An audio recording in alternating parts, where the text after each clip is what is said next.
Phải mất ăn mất ngủ.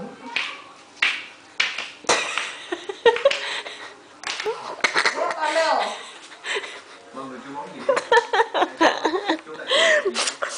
Con cười nè, con cười nè. Cười xấu nào. Cười xấu nào nhỉ? Cười xấu. Cười xấu đã. Nào cười xấu nào nhỉ?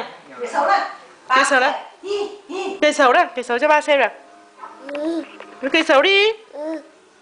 Có miếng ấy trong hẳn. Cười xấu đi nhanh lên.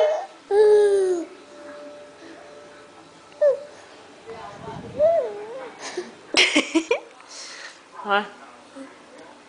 Đi lại, đi dép nào, đi dép kìa. Đi dép kia cho mẹ. Đi dép ai cho bà? Tụi nó dọn đồ đạc xong chưa? Nào con. Hình như là chưa. Chưa sao đi đâu hết rồi? Nghe cháu Ngọc nói nó đi gặp đối tác làm ăn rồi đó.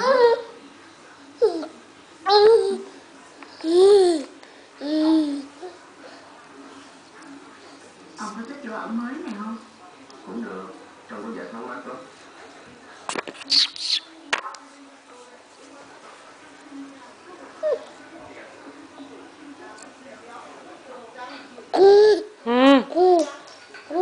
Ở đâu xe lắc nào, xe lắc của con đâu?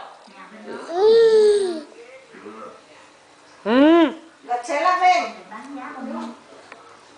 Đặt xe lắc ra. Bữa nào cũng phân cái tiền bạc nữa xong. Đã nào nghe. Nhìn. Nếu được, ông cũng nên thông báo cho các con biết chuyện đó. Đúng cái áo.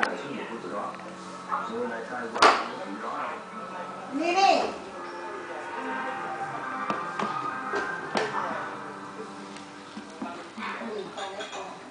Xin cảm ơn anh đã đưa ra những giải pháp tài chính rất hợp lý cho công ty em. Đó là những giải pháp rất có giá trị. À, mời chị Lan.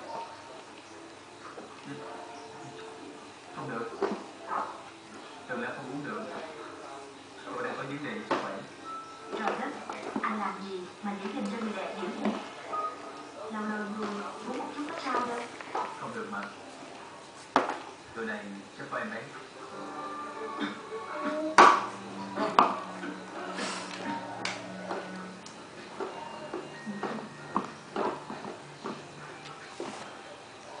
Em vừa thấy ra ngoài.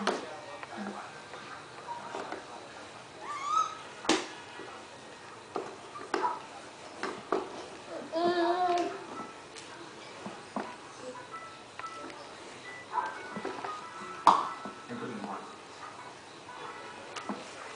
Em gọi. Dạ nghe. Chị thế. Thế là để hai đứa lại với nhau.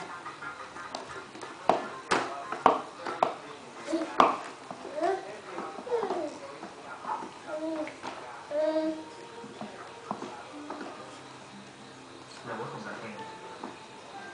Giờ này em có khỏe không? Em đừng còn. Mấy giờ? Anh gọi lại.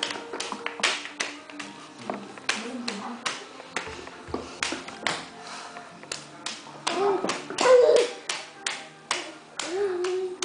Nào, con bóc cỏ nào.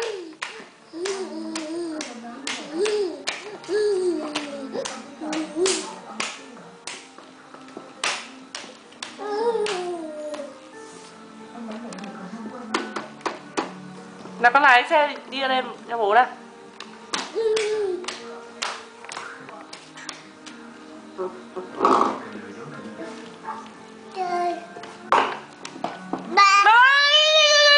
Không, không chịu. Rồi, quay cho bố.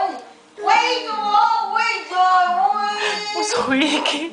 Ôi trời ơi. Quay cho bố mình xem. Giặt đấy. Ngã con xuống. Cho cái thằng bố mình xem. Để xem thằng bố mình xem mày lành đến đâu. Ngã con. Chết. Ngã. Ôi giời ơi, giời ơi. Cười cái gì mà cười xấu mẹ xem nào. Đùa nó nghịch quá đấy con nữa.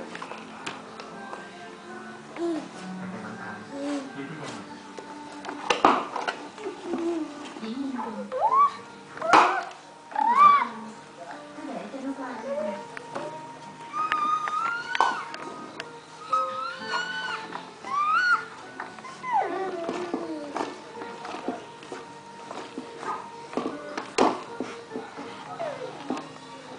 Phê ơi, Phê.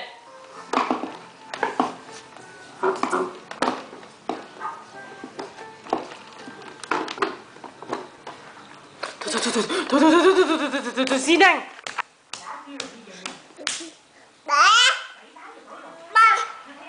Ôi trời, kiểu bên kia chắc gọi là đấy, bạn đi xem. Bạn ơi, Giặt đấy. thôi đi bằng đâu còn là chặt chế. Thôi bạn xuống cho mẹ nhờ.